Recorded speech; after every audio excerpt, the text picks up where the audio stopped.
Another area of activity when I was working for the Novosti was to accompany groups of so-called progressive intellectuals, writers, journalists, publishers,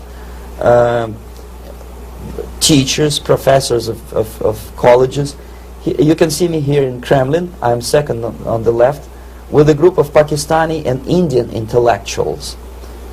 Most of them pretended they don't understand that we are actually working on behalf of the Soviet government and the KGB. They pretended that they are actually being guests, VIP intellectuals, that they are treated according to their merits and their intellectual abilities. For us, they were just a bunch of political prostitutes to be taken advantage for various propaganda operations. Therefore, you can see perfectly well the senior colleague of mine on the left doesn't really have that much respect on his face, and myself with a very skeptical smile, typical KGB sarcastic smile, anticipating another victim of ideological brainwashing. This is how a typical conference in Novosti headquarters in Moscow looked like. Sitting in the middle is Boris Burkov, the then director of Novosti press agency, high-ranking party bureaucrat in the Department of Propaganda. I am standing next to a famous Indian poet, Sumitranandan Pant. He was famous because he was an author. He was the author of a famous poem titled Rhapsody to Lenin. That's why he was invited to USSR, and everything was paid by the Soviet government. Pay special attention to number of bottles on the table. This is one of the ways to kill the awareness or curiosity of foreign journalists. One of my functions was to keep foreign guests permanently intoxicated the moment they land at Moscow airport. I had to take them to the VIP lounge and toast to friendship and understanding between the nations of the world. Glass of vodka, then a second glass of vodka, and in no time my guests would be feeling very happy. They would see everything in kind of pink, nice color, and that's the way I had to keep them permanently for the next 15 or 20 days. At certain point in time, I had to withdraw alcohol from them so that some of them who are the most recruitable would feel a little bit shaky. This is the first stage of befriending a professor. You can see myself on the left with the same James Bond smile.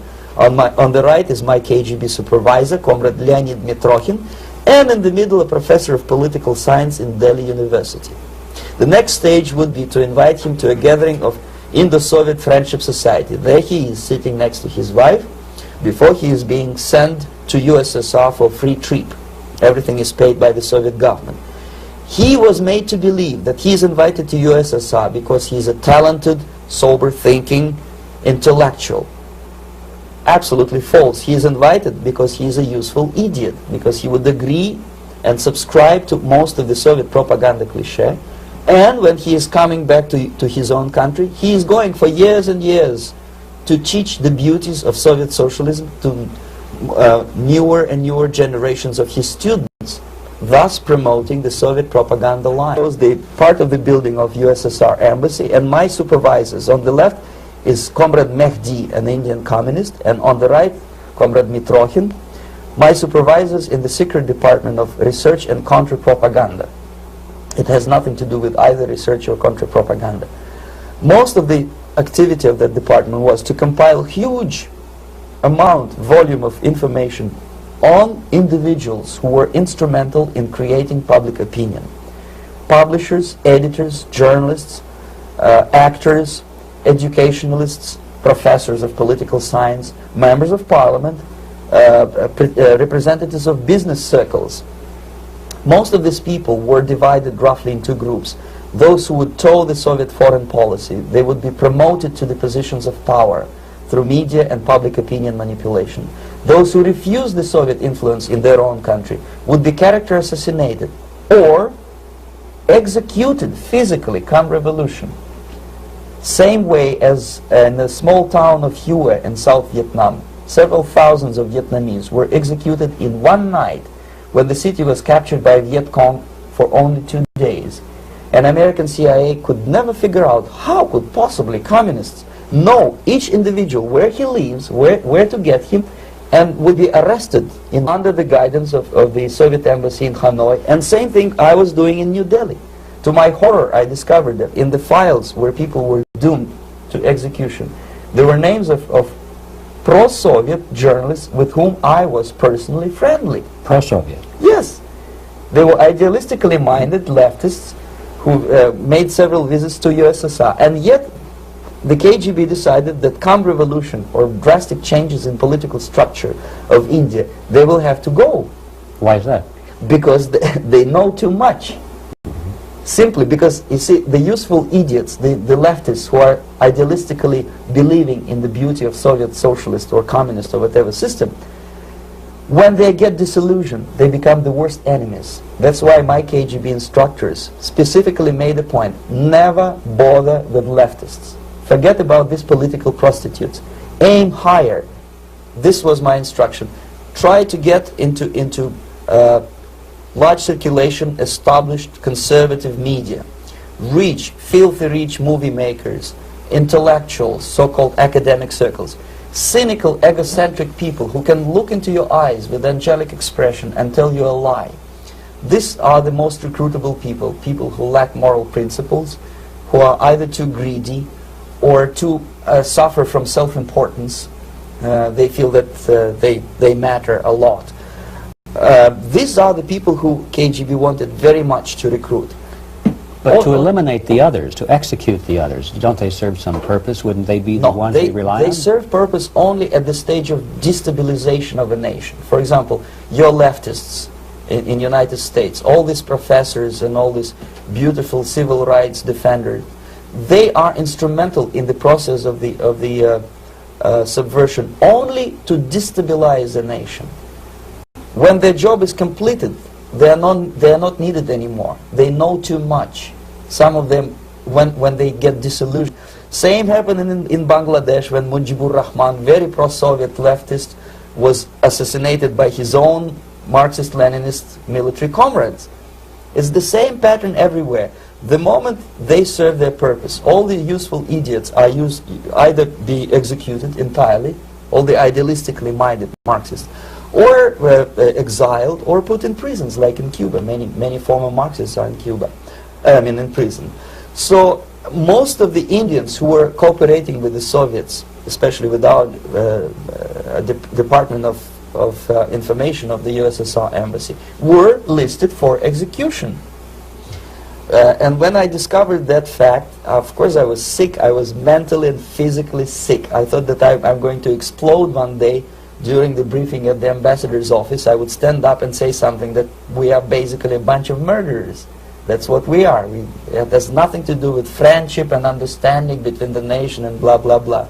We are murderers. We behave as a bunch of thugs in a country which is hospitable to us, a country which with ancient traditions. But I did not, when I started working for the Soviet embassy in India, to my horror, I discovered that we are millions times more oppressive than any colonial or imperialist power in the history of mankind. That my country brings to India not freedom, progress, and friendship between the nations, but racism, exploitation, and slavery, and of course economical inefficiency to this country. Since I fell in love with India, I developed something which by KGB standards is extremely dangerous thing. It's called split loyalty.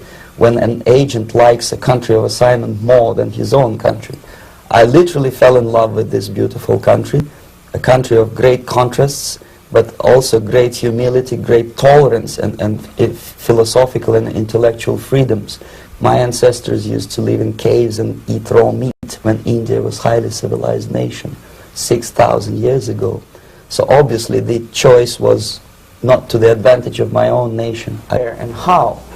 One of the reasons, of course, you see, I was in love with India. I mentioned that before. I spoke the languages.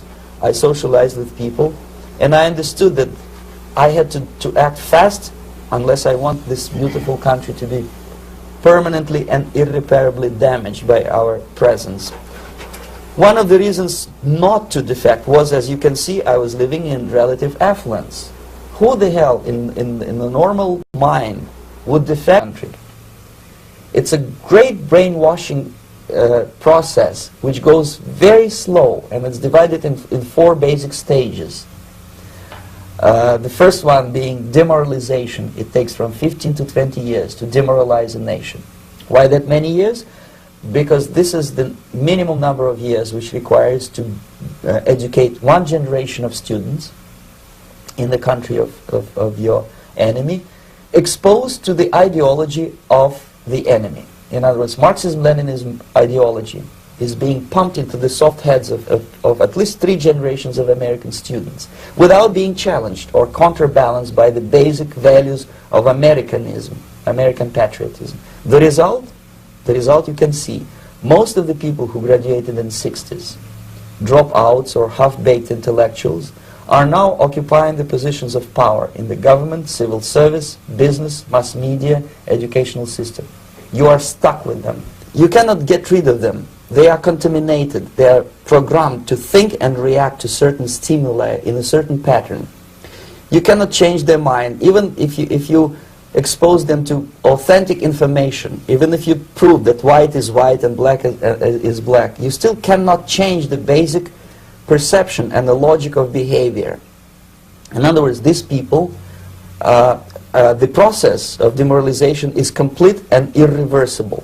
To get rid of society of these people, you need another 20 or 15 years to educate a new generation of patriotically minded and common sense people who would be acting in favor and in the interests of the United States society.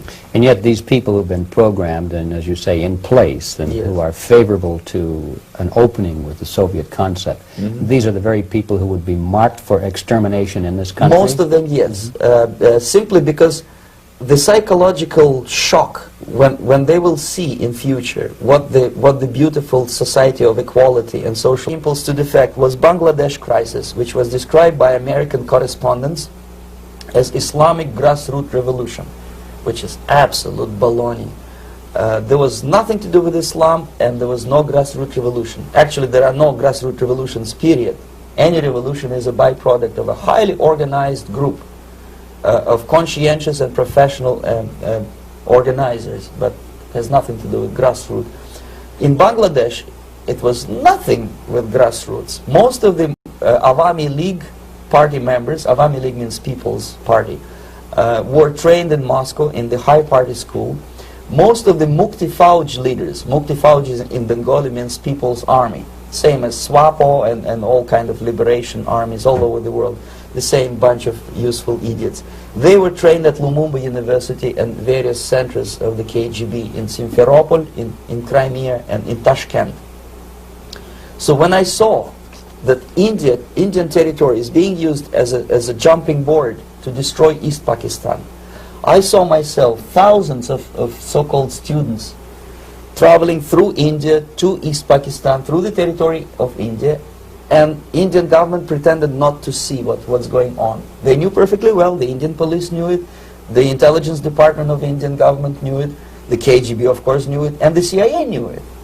That was most infuriating, because when I defected and I explained to the CIA debriefers they should watch out because East Pakistan is going to erupt any moment, this effort to educate people in the spirit of real patriotism, number one. Number two, to explain them the real danger of socialist, communist, whatever, welfare state, big brother government.